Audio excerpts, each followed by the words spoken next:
Assalamu alaikum students. In this lecture, we will start exercise 1.1 class 10 chapter number 1 की exercise 1.1 हम start करने जा रहे हैं. प्रीवियस लेक्चर्स में हमने इसकी डेफिनेशंस डिटेल्ड डिस्कशन करनी थी और इसके कुछ रेलेवेंट एग्जांपल्स भी की थी. अब आ जाते हैं एग्जांपल नंबर 1 एक्सरसाइज 1.1 की तरफ. क्वेश्चन नंबर 1 हमें क्या बता रहा है, हमें क्या कहा जा रहा है क्वेश्चन नंबर 1 में. इसकी एक्सरसाइज की तरफ आते हैं. आप अपनी टेक्स्ट बुक से क्वेश्चंस क्या देख सकते हैं. आपको स्टेटमेंट में कहा जा रहा है right the following quadratic equations in the standard form and point out pure quadratic equations. वो आपसे ये कह रहा है कि आप ये बता दें कि इनमें से कौन कौन सी जो आपको स्टेटमेंट्स गिवन है वो स्टैंडर्ड फॉर्म में है और कौन सी स्टैंडर्ड फॉर्म में नहीं है. जो स्टैंडर्ड फॉर्म में नहीं है उनको स्टैंडर्ड फॉर्म में शिफ्ट करें और फिर उसके बाद ये चेक करें कि जो शिफ्ट करने के बाद जो न्यू फॉर्म जनरेट हुई है स्टैंडर्ड फॉर्म वो प्योर क्वाड्रेटिक इक्वेशन है या क्वाड्रेटिक इक्वेशन है. ठीक है, आपने ये भी पॉइंट आउट किया. तो स्टार्ट करते हैं. क्वेश्चन नंबर 1 का वेरी फर्स्ट पार्ट आपके सामने मौजूद है. हमारे पास क्वेश्चन है x+7 into x-3 equals to -7. Solution start करते हैं. इसका सॉल्यूशन करते हुए आपने क्या क्या पॉइंट्स फोकस करने हैं. अब आपने जस्ट इनको देखना है. बहुत सिंपल, बहुत इजी सॉल्यूशन है इसका. देखते हैं जी. चलें जी, आ जाएं. सबसे पहले तो हमने क्वेश्चन की स्टेटमेंट को एज इट इज़ रीराइट कर लिया है, अभी कुछ भी नहीं किया. ठीक है, सॉल्यूशन स्टार्ट करने लगे हैं. चलें जी. अच्छा जी, अब यहाँ पर देखें तो लेफ्ट साइड पर दो फैक्टर्स हैं. दोनों में कौन सा ऑपरेशन हो रहा है, अप्लाई मल्टीप्लिकेशन हो रहा है, क्योंकि ब्रैकेट्स है ना बीच में. कोई भी आपको सिंबल नज़र नहीं आ रहा, कोई मैथमेटिकल ऑपरेशन नज़र नहीं आ रहा. इट मीन्स ये दोनों क्या हो रहे हैं, मल्टीप्लाई हो रहे हैं. इन दोनों को मल्टीप्लाई कर लें. कैसे मल्टीप्लाई करेंगे, इस फैक्टर की हर टर्म को इस फैक्टर की हर टर्म से मल्टीप्लाई करेंगे. इनमें से किसी एक को स्प्लिट कर दें और उसको रिमेनिंग फैक्टर से मल्टीप्लाई कर दें. मैं जो बात कर रही हूँ उसको यहाँ पे देखें, अप्लाई करते हैं. कैसे कह रही हूँ ये देखिए. मैंने फर्स्ट फैक्टर को स्प्लिट करने लगी हूँ. ठीक है, x इंटू x-3. यहाँ से x ले लिया, x-3 से मल्टीप्लाई हो गया, +7. ये भी मल्टीप्लाई हो जाएगा x-3 से equals to -7 as it is. ठीक है, फर्स्ट फैक्टर को स्प्लिट करके रिमेनिंग दूसरे के साथ उसको मल्टीप्लाई कर दिया. मल्टीप्लिकेशन कैसे होगी, x से मल्टीप्लाई होकर x -3x +7x -7 3 = 21 equals to -7 as it is. Plus minus तो माइनस हो जाएगा. ठीक है, मल्टीप्लाई हो गए हैं सिंबल पे. अच्छा जी, अब इसके बाद हमने क्या करना है, हमारा क्वेश्चन देखें, उसको माइंड में रखें. हमने इसको स्टैंडर्ड फॉर्म में शिफ्ट करना है. स्टैंडर्ड फॉर्म में शिफ्ट करने के लिए ये दोनों सॉल्व हो रहे हैं, लाइक टर्म्स है, माइनस प्लस इनको माइनस करेंगे तो 7 - 3 4x हो जाएगा. ग्रेटर नंबर के साथ पॉजिटिव साइन है, पॉजिटिव आ जाएगा. -21 as it is equals to -7 as it is. अभी भी ये हमारे पास स्टैंडर्ड फॉर्म नहीं है क्योंकि यहाँ पर 0 नहीं है. राइट साइड पर इक्वालिटी के बाद 0 होना चाहिए. इसका मतलब है हम -7 को शिफ्ट करेंगे फ्रॉम राइट टू लेफ्ट. तो जब हम इसको राइट से लेफ्ट साइड पे शिफ्ट करेंगे, यहाँ पे माइनस है, इस तरफ आके प्लस हो जाएगा और यहाँ पर क्या रह जाएगा, 0. इसको सॉल्व कर लें. कैसे सॉल्व होगा, 4x और x² + 4x as it is. Minus plus minus दोनों कांस्टेंट टर्म्स हैं, लाइक टर्म्स हैं, दोनों माइनस हो रहे हैं क्योंकि माइनस प्लस माइनस होते हैं. माइनस कर लें. 21 में से 7 माइनस कर लेंगे और ग्रेटर नंबर माइनस है तो हमारे पास आंसर क्या बनेगा, तो ये हमारे पास बन जाएगा -14 इक्वल्स टू 0. ठीक है. अच्छा जी, ये टर्म है x² वाली, ये टर्म है सिंगल x टर्म वाली, ये है constant term equals to right side पे 0. So it is the standard form of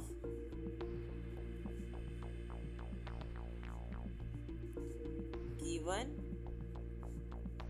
equation. ठीक है, ये हमारे पास स्टैंडर्ड फॉर्म हो गई. अब आपने बताना है कि ये प्योर है कि नहीं है. तो अपने प्रीवियस लेक्चर को रिकॉल करें जिसमें हमने देखा था कि प्योर क्वाड्रेटिक इक्वेशन कैसे चेक करते हैं. उसमें हमने जस्ट ये चेक करना है इफ़ b = 0. अब स्टैंडर्ड फॉर्म हमारे पास क्या होती है, x square plus b x plus c equals to 0।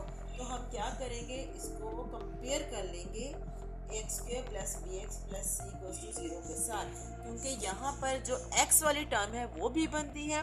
तो हमने यहाँ पर देखना है, हमारे पास एक्स वाली टर्म तो 0 है ही नहीं, वहाँ पर तो 4 मौजूद है, एक्स वाली टर्म मौजूद है। सो इट मीन्स हम ये कह सकते हैं कि this is not pure quadratic equation, ये हमारे पास प्योर क्वाड्रेटिक इक्वेशन नहीं है। आप मेंशन करेंगे as b is not equals to 0, this implies that it is not pure quadratic equation and that's it। अच्छा जी, इसके बाद आ जाते हैं इसके सेकंड पार्ट की तरफ। स्टेटमेंट आपके सामने मौजूद है, थोड़ी सी कॉम्प्लिकेटेड लग रही है क्योंकि यहाँ पर फ्रैक्शन आ गई है, इससे कोई फ़र्क नहीं पड़ता। इसकी सोल्यूशन स्टार्ट करते हैं। हमारे सारे जो बेसिक मैथमेटिकल रूल्स हैं वही अप्लाई होने हैं इसको सॉल्व करने के लिए। तो आ जाते हैं सोल्यूशन की तरफ। सोल्यूशन हमने इसका कैसे करना है। अच्छा जी, स्टेटमेंट को रीराइट किया है जस्ट, अभी और कुछ भी नहीं किया इस स्टेप में। ओके, अब देखें क्या करने लगे। लेफ्ट साइड पर आपको फ्रैक्शनल टर्म्स नजर आ रही हैं। फ्रैक्शनल टर्म्स को सॉल्व करने का सबसे सिंपल और इजी मेथड होता है कि आप उसका क्या करें, एलसीएम ले लें। ठीक है, एलसीएम से through out the equation multiply कर दें आप स्टेटमेंट में जो भी आपकी इक्वेशन बन रही है। ठीक है, तो इसका एलसीएम क्या बनेगा, 3 और 7 का एलसीएम लेंगे तो वो 21 बन जाएगा। जब आप इसका एलसीएम लेंगे 21 ये बनता है। ठीक है, ये एक्चुअली सॉरी, जब आपने इसका एलसीएम लिया हमारे पास एलसीएम इसका 21 बन गया। हमने क्या करना है, एलसीएम से पूरी इक्वेशन को मल्टीप्लाई करना है, यानी कि मल्टीप्लाइंग, यहाँ पे हम मेंशन करेंगे multiplying the both sides by LCM.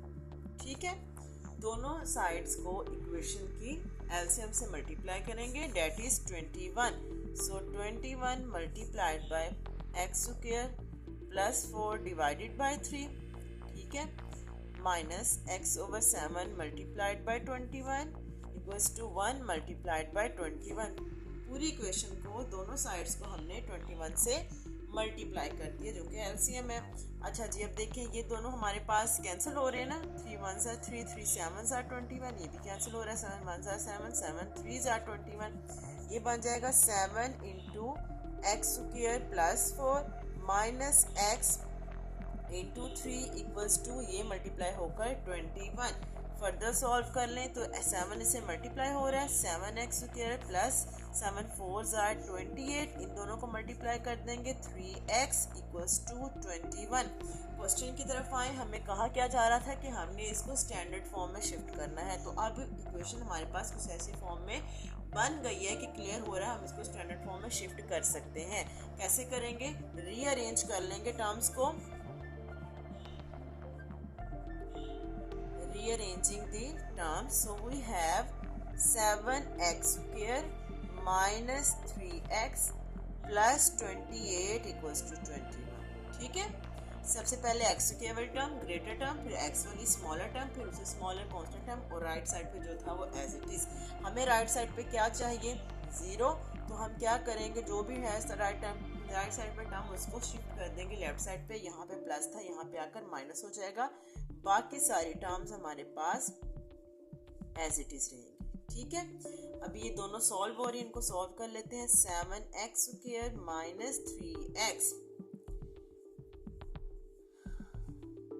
Plus 7 equals to 0।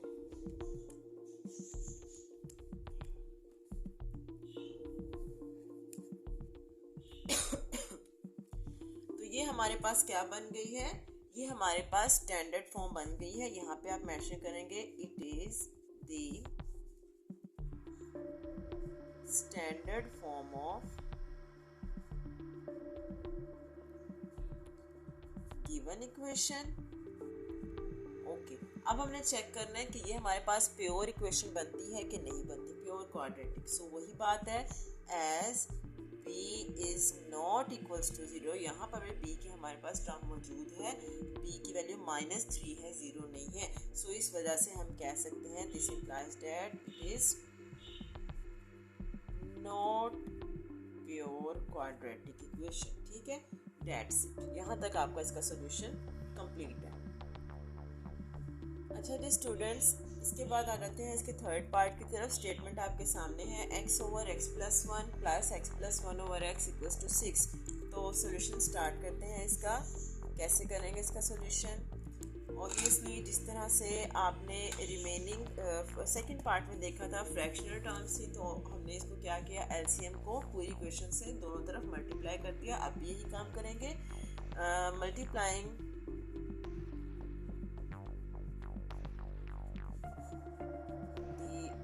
both sides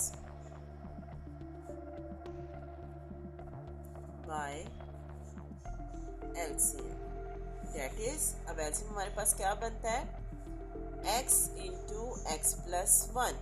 एक ये फैक्टर है और एक ये फैक्टर है, दोनों हमारे पास एज इट इज आ जाएंगे, x इंटू एक्स प्लस 1। आप x प्लस 1 इंटू एक्स लिखें या x इंटू एक्स प्लस 1 लिखें, एक ही बात है, इससे कोई फ़र्क नहीं पड़ता, क्योंकि मल्टीप्लीकेशन में a प्लस बी या b plus a multiplied by b या b मल्टीप्लाइड बाई a, एक ही बात है। रिजल्ट 2 3 ज़ा 6 एंड 3 2 ज़ा 6 दोनों आपको सेम रिजल्ट देंगे। ठीक है, फैक्टर्स को आगे पीछे करने से, नंबर्स को आगे पीछे राइट करने से रिजल्ट का कोई फ़र्क नहीं पड़ता।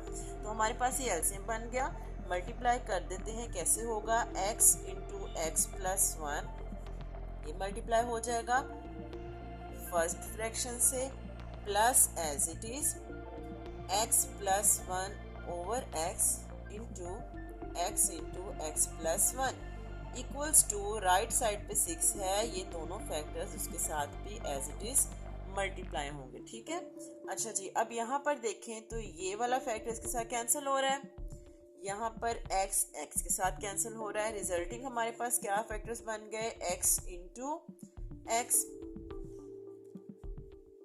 Plus x plus 1 into x plus 1 equals to 6, और ये है x इंटू एक्स प्लस 1। ये तीनों मल्टीप्लाई हो रहे हैं। आप कोई से दो मल्टीप्लाई करके तीसरे फैक्टर से मल्टीप्लाई कर लें तो भी ठीक है, अगर आप तीनों एक साथ मल्टीप्लाई कर सकते हैं तो भी ठीक है। तो यहाँ पे मैं स्टेप वाइज कर रही हूँ, कैसे देखें ज़रा। पहले 6 को x से मल्टीप्लाई कर दिया, 6x हो जाएगा।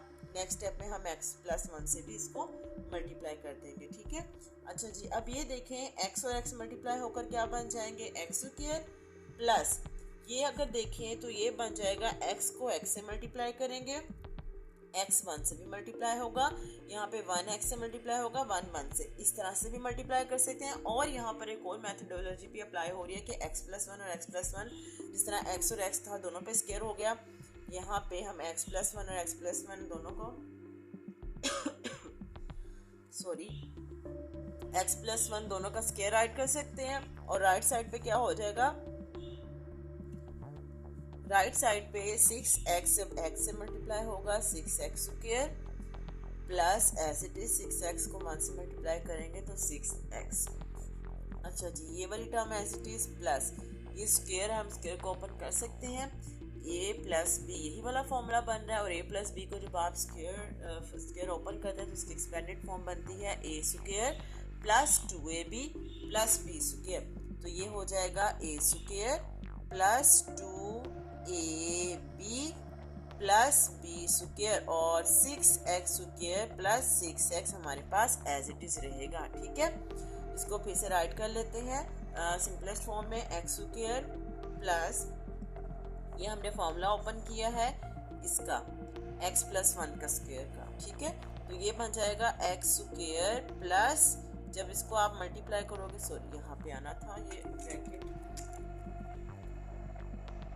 जब आप इसको मल्टीप्लाई करोगे तो ये क्या होगा, 2x और 1 को मल्टीप्लाई करेंगे 2x plus 1 as it is, और राइट साइड पे 6x square plus 6x as it is. यहाँ पे x स्क्वायर सॉल्व होकर क्या हो जाएंगे, 2x square plus 2x plus 1 equals to 6x square plus 6x as it is हो जाएगा।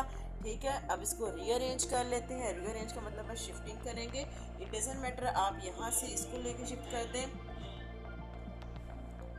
जी। रीअरेंजिंग आप जैसे भी करना चाहें कर सकते हैं। आप राइट से लेफ्ट साइड पे भी शिफ्ट कर सकते हैं टर्म्स को, और लेफ्ट से राइट साइड पे भी शिफ्ट कर सकते हैं। लेकिन बेटर ये होता है कि आप छोटी टर्म्स को बड़ी वाली के साथ शिफ्ट कर दें, फिर साइंस को अरेंज करने में मुश्किल नहीं होती। तो यहाँ पे मैं क्या कर रही हूँ, मैं यहाँ पर ये वाली सारी टर्म्स शिफ्ट कर रही हूँ इस साइड पे, क्योंकि 6x² ग्रेटर टर्म है, 2x² लेसर है। तो ये हो जाएगा 6x² minus 2x² plus 6x minus 2x minus 1 equals to 0। अच्छा हुआ क्या है, ये 6x² यहाँ पे रहने दिया, 2x² यहाँ पे पॉजिटिव था, यहाँ पर आकर इसके साथ आकर माइनस हो गया। ये 6x यहीं पे रहने दिया, 2x यहाँ पे पॉजिटिव था, यहाँ पर आकर इसके साथ माइनस हो गया, प्लस 1 यहाँ पे पॉजिटिव था, यहाँ पे आकर नेगेटिव हो गया। क्योंकि 0 इस साइड पर होना था ना, क्योंकि हमने इस टर्म्स को इस तरफ शिफ्ट किया, तो यहाँ पे राइट कर दें, यहाँ पे राइट कर दें 0। एक ही बात है कि आपने एक साइड को 0 बना लिया, ठीक है, 0 हो गया आपका जनरेट। तो अब इसको सॉल्व कर लेते हैं। ये क्या हो जाएगा, 4x², दोनों प्लस माइनस माइनस हो रहे हैं, ये हो जाएगा 4x minus 1 equals to 0। So it is the standard form. ये हमारे पास स्टैंडर्ड फॉर्म जनरेट हो गई है। इसके बाद नेक्स्ट हमारे पास क्या इसका है सोल्यूशन का पार्ट, हमने चेक करना है कि प्योर बनती है कि नहीं बनती। So as b is not equals to 0, इसमें भी हमारे पास b 0 नहीं है, b की वैल्यू +4 है। So this implies that it is not pure quadratic equation. ये हमारे पास नॉट प्योर क्वाड्रेटिक बन गई है, ठीक है। नेक्स्ट लेक्चर में इंशाल्लाह ताला इसके नेक्स्ट क्वेश्चंस का भी सॉल्यूशन देखेंगे। इसके अलावा आपने कोई बात ही पूछनी है तो अपना क्वेश्चन जो है, अपनी क्यूरी है, वो कमेंट सेक्शन पे ड्रॉप कर दें। इंशाल्लाह ताला आपकी वो क्यूरी क्वेश्चन क्लियर हो जाएगा। ओके जी, अल्लाह हाफिज़।